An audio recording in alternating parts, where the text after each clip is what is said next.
welcome back to week 5 of our Faith Actually series as we're talking today about how faith actually perseveres.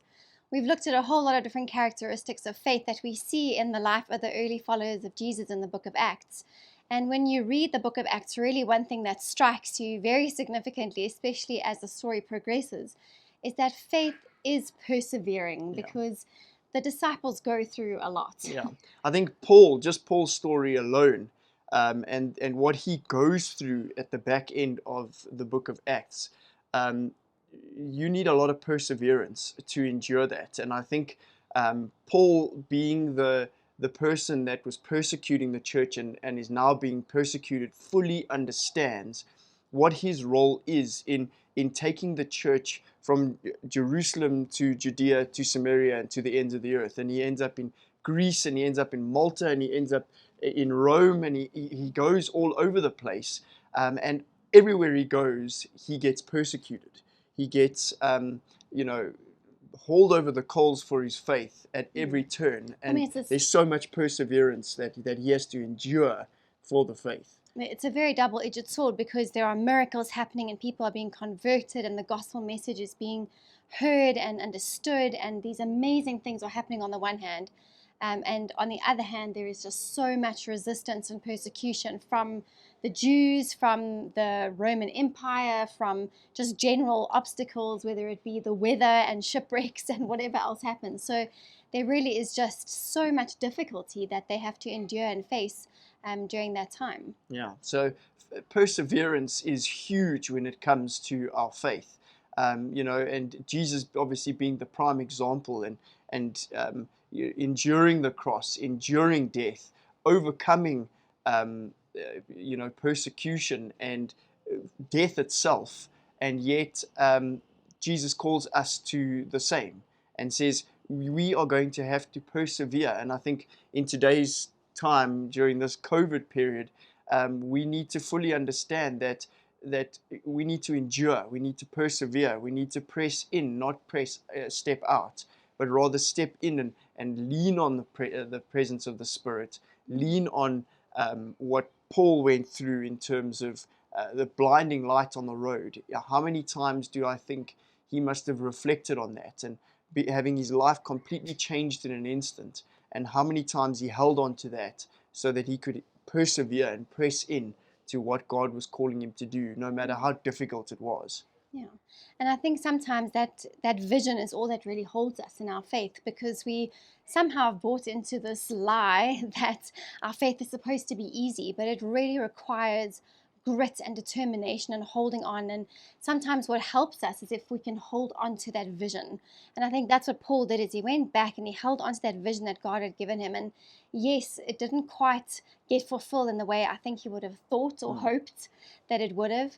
Speaking in front of kings and doing all the things that God told him he would do, didn't quite look how he thought it was probably going to look. But yet God used him. And for me, a big thing when I was kind of thinking through this again was just the reminder that God can use me right here where I am. For Paul, his circumstances were not ideal.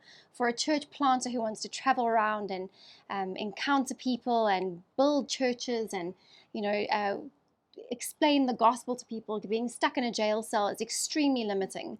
Yeah, he did his best work in the jail cell. All these letters extended beyond his wildest dreams, but he was stuck in a prison cell. It's crazy. And so for me, the big thing is for us to think about, where can God and how can God use me right now, despite that my circumstances may not be ideal, and not to give up and not to become frustrated, but to trust that God can use me here, no matter where here is and where I find myself.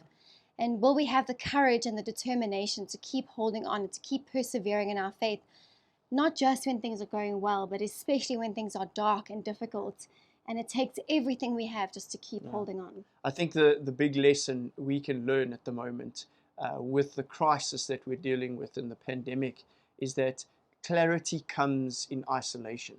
When Paul was in prison and he was isolated and he wasn't fulfilling what he necessarily thought he was meant to, and probably getting so frustrated, the vision God had given him began to take shape, even in his isolation. So in our isolation, in our moments of aloneness, in a sense, we can really press in and find clarity of vision, clarity of heart, clarity of purpose, because we have a prime example of Paul, who's in a prison cell. He's isolated. He's not fulfilling what he thinks he should be fulfilling.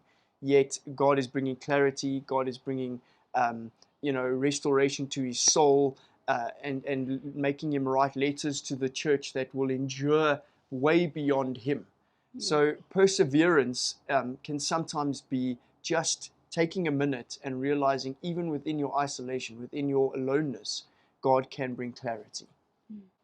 There's this great image of Paul and Silas in Acts chapter 16, who find themselves in prison again, and they've been beaten up and really had a tough time of it. And I don't think anyone would have thought badly of them if they were just a little bit grumpy and disgruntled and terrified.